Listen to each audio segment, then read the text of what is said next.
Assalamualaikum, mana Ca pagi ni. Assalamualaikum semua dan selamat kembali dekat channel saya Ide. Okey, alhamdulillah tunggu lagi kita dekat channel aku ni. Alright game, macam mana apa tengok tajuk aku ni yang mana aku nak review dekat apa sebiji Hot Wheels daripada sebiji Hot Wheels lah. Tapi yang aku nak review ni 2016 BMW M2.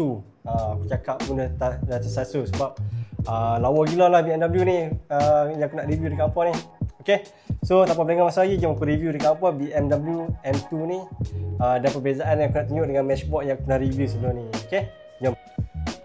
Okay gang, so hari ni aku nak review dekat apa 2016 BMW M2. Okay, yang video lepas aku dah pernah review dekat apa sebiji BMW daripada Matchbox lah. Cuma yang ni BMW 1M. Okay, yang ni BMW M2. Ada beza kan. Okay, so macam biasa kita tengok dia punya kad dulu. Untuk BMW ni aku rasa yang tahun ni ke tahun lepas punya keluaran. Memang tengah hot juga lah. Tapi yang hijau ni aku rasa tak ramai yang minat. Dia pun minat, dia ada banyak variant. Dia pun minat yang yang ni tak aku 2001 BMW M5. Yang ni dia pun minat. Okay, so dia ada geng-geng dia juga 5 biji. First kali tengok kad dia ada soft corner apa sikit lah. Aku tak kisah benda tu. Okay, atas cantik, J-hook cantik. Blister tak ada pecah. Yang ni silver series tau. Silver series tapi cantik lah, memang cantik, detail dah. Dah macam premium. Cuma base dia base plastik lah. Okay, belakang ada stiker apa? Ini stiker Indonesia. Okay, ni ada soft corner sikit. Okay, so jom aku review dekat apa perbezaan BMW M2 dengan 1M daripada Matchbox ni. Kita tengok dia punya detail dulu. Okay, detail depan menang dekat, confirm menang dekat Matchbox lah, nampak dia punya green ada detail. Hot Wheels mahal tapi tak ada detail. Yang ni aku beli RM10 yang ni RM20 tapi detail pun tak ada. Aduh. Okay, daripada tepi side rim kosong kompang. Matchbox punya detail apa, ada disc lagi. Memang bandel lah. Yang ni RM10 tapi detail padu. Yang ni bagi rim kosong.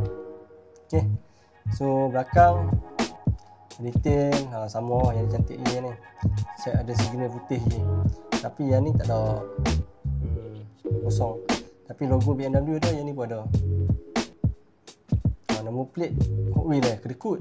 Yang ni nama plate betul dia bagi. Saya ada logo je. Yang ni kedekut. Design pun lebih kurang 1M dengan M2 ni. Itu sama ni.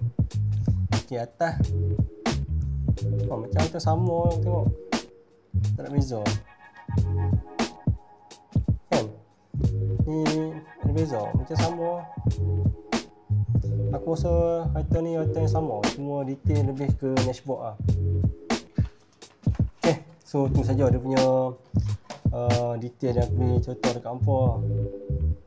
Tapi yang ni cantik sebab dia apa tengok lah, yang dia ada stiker tu MB Performance, yang ni tak ada. Jadi macam sport car. Nampak ada tulisan MB Performance kat sini. Dah macam Malay bengkel. Bukan MB, M Performance. Kecil sangat situ. Okay, M Performance. Yang ni pun left hand drive. Sport rim dia, detail dia. Tapi cantik lah dia punya grafik compare dengan yang ni. Tapi dua-dua cantik lah. Untuk nak buat connection boleh sangat lah. Kenapa nak buat connection BMW lepas ni.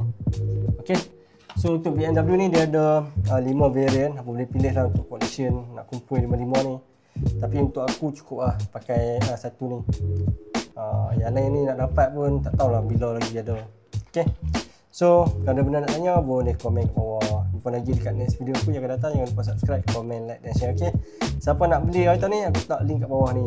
Memang mantap lah, colour dia pun cantik. Assalamualaikum.